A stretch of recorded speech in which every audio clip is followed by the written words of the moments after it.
Orgasm, orgasm, orgasm या एका शब्दाभोवती हे सगळं जग फिरतंय.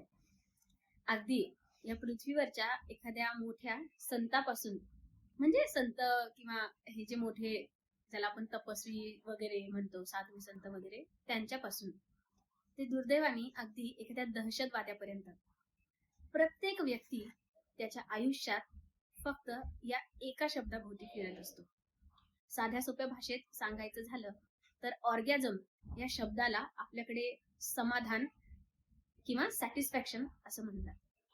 आणि हे जे आतून येणारं समाधान आहे, म्हणजे कुठेतरी शारीरिक पातळीवर, भावनिक पातळीवर, मानसिक पातळीवर, बौद्धिक पातळीवर, ऊर्जेच्या पातळीवर, अशा माणसाच्या अस्तित्वाच्या सगळ्या पैलूंमध्ये किंवा अस्तित्वाचे हे जे वेगवेगळे आयाम आहेत, या प्रत्येक आयामाच्या सॅटिस्फॅक्शनसाठी, म्हणजेच ऑर्गॅझमसाठी, म्हणजेच तृप्ततेसाठी, म्हणजेच समाधानासाठी प्रत्येक माणूस त्याच्या आयुष्यात काही ना काही करत आहे. पण दुर्दैवाने ही ऑर्गॅझम नामक संकल्पना किंवा हा शब्द खूप जास्त बदनाम झालेला आहे, इतका की अगदी चार चौघात चर्चा करताना सुद्धा लोक हा शब्द उच्चारताना जरा आसपास बघून किंवा चाचपत आणि थोडस भीत भीत घाबरत घाबरत उच्चारतात. हेच याच्या विरुद्ध जेव्हा आपण समजा मोठ्या मोठ्या प्रवचनामध्ये, कीर्तनामध्ये, सत्संगमध्ये किंवा इवन धार्मिक आध्यात्मिक ठिकाणी किंवा इतरत्र सर्वत्र चर्चेमध्ये प्रत्येक माणूस हा शब्द की समाधान हवं आहे, सॅटिस्फॅक्शन हवं आहे, काय म्हणता येईल, एक प्रकारचा आतून मनशांती पाहिजे आहे किंवा जी त्याला आपण तृप्ततेची भावना म्हणतो, तर हा समाधान शब्द वापरताना मात्र प्रत्येक जण सहजपणे हा शब्द उच्चारतो. म्हणजे जसं मी आता म्हटलं की एखादा सत्संग किंवा धार्मिक ठिकाणी बऱ्याचदा कीर्तनात किंवा तत्सम ठिकाणी सांगताना ते मंडळी म्हणतात की माणसाच्या मनाचं समाधान हे त्याच्याकडे असणारं सगळ्यात मोठं काय म्हणता येईल संपत्ती आहे, किंवा मनाचं समाधान हेच सर्वात मोठं समाधान, मनाचं समाधान हीच सर्वात मोठी संपत्ती, वगैरे वगैरे वगैरे. मात्र या समाधानाच्या, या तृप्ततेच्या भावनेसाठी जो परफेक्ट ऑर्गॅझम हा शब्द आहे, तो मात्र सगळेजण वापरायला घाबरतात. आणि दुर्दैवाने, कारण काही संकल्पनाच लोकांना कुठेतरी म्हणजे पाहिजे तर प्रत्येकाला आहे, पण या संकल्पनेबद्दल बोलताना मात्र कोणीच बोलत नाही. आणि मग कारण का बोलतच कोणी नाही, तर आपल्याला ते हवं आहे हे खुलेपणाने कोणी सांगत पण नाही. आणि मग कारण का खुलेपणाने कोणी आपली ती गरज मान्य पण करत नाही, म्हणून ती गरज पूर्ण करण्यासाठीचे जे काही वेगळे वेगळे मार्ग आहेत, त्यावर सुद्धा कोणी सहजपणे किंवा उघडपणे किंवा मनमोकळेपणाने चर्चा करताना आपल्याला दिसत नाही. आणि मग यातूनच आपल्याला समाजामध्ये आज जे वेगवेगळ्या प्रकारच्या विकृती दिसत आहेत, की कोणी बंधुगिरी करून महिलांना फसवताना दिसत आहे. आज आपल्या समाजात खूप मोठ्या प्रमाणात विवाहबाह्य संबंध निर्माण होत आहेत. त्यामुळे लग्न संस्था किंवा मॅरिड लाईफ डिस्टर्ब होती आहे. त्याचा परिणाम लोकांच्या मानसिकतेवर होतो आहे. आणि मग त्यामुळे लोक खूप जास्त प्रमाणात मानसिक आजाराचे शिकार होताना आपल्याला दिसत आहे. अशा वेगवेगळ्या प्रकारच्या किंवा इव्हन लहान वयातच आजकाल मुलं जे आहेत ते ड्रगच्या आहारी किंवा खूप जास्त सोशल मीडियाच्या आहारी जाताना दिसत आहे. तर आज आपल्या समाजात ज्या अनेक प्रकारच्या समस्या आपल्याला दिसत आहेत, त्या सगळ्या समस्येच्या मागे हा एकच शब्द आहे, तो आहे ऑर्गॅझम. तर मी असा विचार केला की सायकोलॉजीचा अभ्यास करत असताना, एक न्यूमरोलॉजिस्ट म्हणून लोकांच्या केस स्टडीजचा अभ्यास करत असताना मला हे जाणवलं की बऱ्याचदा माझ्याकडे न्यूमरोलॉजी साठी सुद्धा येणारे जे क्लायंट्स असतात ना, त्यांच्याकडे सगळं काही असतं, पण त्यांना ते जे आपण म्हणतो ना समाधान किंवा तृप्तता नसतं, किंवा आयुष्यात ते ऑर्गॅझम नसतं, ते ऑर्गॅझम आतून त्यांना मिळत नसतं आणि म्हणून ते खूप अस्वस्थ असतात. तर मला म्हणजे माझ्या अभ्यासांती तर असं लक्षात आलं की खूप मोठ्या प्रमाणात जे लोक आज ज्या ज्या समस्यांना तोंड देत आहेत, त्यातल्या जवळपास 80 ते 90% ज्या समस्या आहेत ना, त्या या एका ऑर्गॅझमच्या परिपूर्णतेमुळे लोकांना प्राप्त होऊ शकतात. आणि म्हणूनच पुढे या व्हिडिओच्या माध्यमातून मी तुम्हाला ही ऑर्गॅझम नामक संकल्पना डिटेलमध्ये सांगणार आहे आणि मनमोकळेपणाने आपण यावर चर्चा करणार आहोत, कुठलाही टॅबू न ठेवता.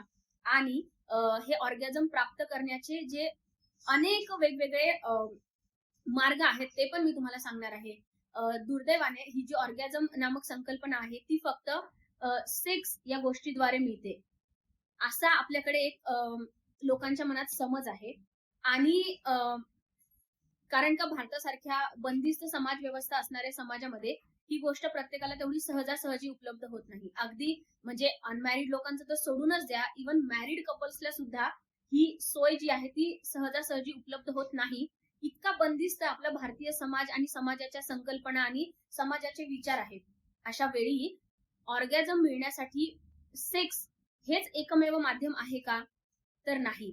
आणि मग समजा सेक्स हे माध्यम जरी असेल तरी त्याद्वारे मिळण्यासाठी कुठेतरी भावनिक लेवलवर किंवा मानसिक लेवलवर काही प्रयत्न होताना दिसतात का? तर तेही होताना दिसत नाही. ही संकल्पना उगाचच बदनाम करून ठेवलेली आहे. आणि या संकल्पनेचे जे वेगवेगळे म्हणजे ऑर्गॅझम मिळण्यासाठी जे वेगवेगळे इतर माध्यम आहे त्याबद्दल पण लोकांमध्ये फार काही जनजागृती नाहीये. त्यामुळे या व्हिडिओच्या माध्यमातून मी हे वेगवेगळे मार्ग सांगण्याचा प्रयत्न करणार आहे. आणि आपण आपलं आयुष्य जे आहे ते काय म्हणता येईल एक जे म्हणतो ना की काय असतं ना की आपलं आयुष्य जगत असताना आपल्याला ती जी समाधानाची भावना आहे ती मिळण्यासाठी जे काय म्हणता येईल एक प्रकारचं जे खुलेपणा आपल्या आतून पण येणं गरजेचं आहे आणि आपल्या समाजांनी तशा प्रकारची वातावरण निर्मिती करणं गरजेचं आहे.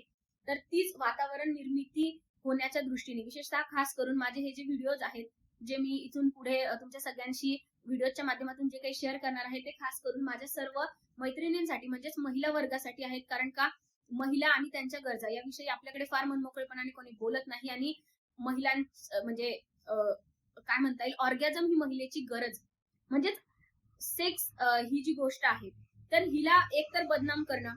आणि मग मुळात सेक्स माणसाला हवं का असतं किंवा सेक्स ही माणसाची गरज काय? तर सेक्सद्वारे माणसाला ऑर्गॅझम मिळतं. मग कुठेतरी ऑर्गॅझम ही गरजच नाकारलेली असल्यामुळे म्हणजे सेक्स ही पण कुठेतरी फक्त एक विशिष्ट उद्देशापुरतं मर्यादित ठेवलेली ही गोष्ट. तर असं सगळंच काय म्हणता येईल इतका गोंधळ करून ठेवलेला आहे ना सगळा की आपल्याला ते सगळे एक एक धागे जे आहेत ते उलगडत जायचं आहे. आणि पूर्णपणाने काय म्हणता येईल आतून एक कुठलाही म्हणजे आपल्या आत कुठलीही त्याबद्दल आढी न ठेवता एक गिल्ट भावना न ठेवता आपण खूप ब्रॉड माइंडनी हे सर्व इथून पुढे समजून घेणार आहोत. So stay tune with me. आणि ही जी चर्चा असणार आहे ही फक्त मी तुम्हाला काहीतरी सांगायचे आणि तुम्ही ती अंधपणे मान्य करायची असं नाहीये. तर तुम्ही ती एक्सपिरियन्स करून तुमच्या आयुष्यात नवीन त्याद्वारे आनंद मिळवण्याचा प्रयत्न करायचा आहे.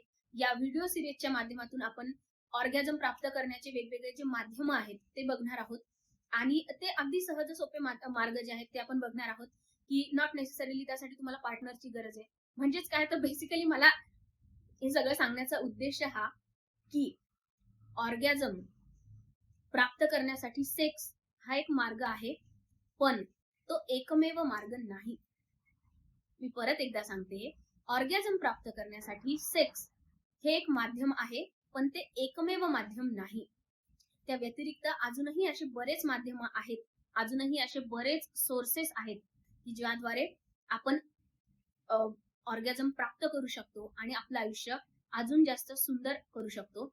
कारण ऑर्गॅझम मिळणं ही प्रत्येक माणसाची गरज आहे. विशेषतः आजच्या काळात जेव्हा लोक एकमेकांपासून दुरावत चालले आहेत, लोक एकटे पडत चालले आहे समाजामध्ये, अगदी सगळ्याच वयोगटाच्या माणसांमध्ये एकटेपणा, नैराश्य आणि या सगळ्या असुरक्षिततेची भावना, त्यानंतर एकटं राहावंसं वाटणं, कुणाशी बोलावंसं न वाटणं वगैरे ह्या ज्या सगळ्या समस्या आहेत ना, या सगळ्या समस्या की ज्या माणसाला पुढे मानसिक आजारांकडे आणि मानसिकतेतून शारीरिक आजाराकडे घेऊन जाणारे आहेत.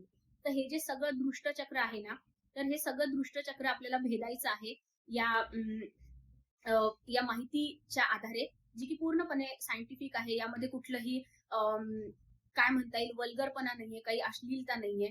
आणि त्याचबरोबर उगाचच अनावश्यक सेक्सचं उदात्तीकरण पण नाहीये, पण कुठेतरी त्याला निग्लेक्ट सुद्धा करणं नाहीये.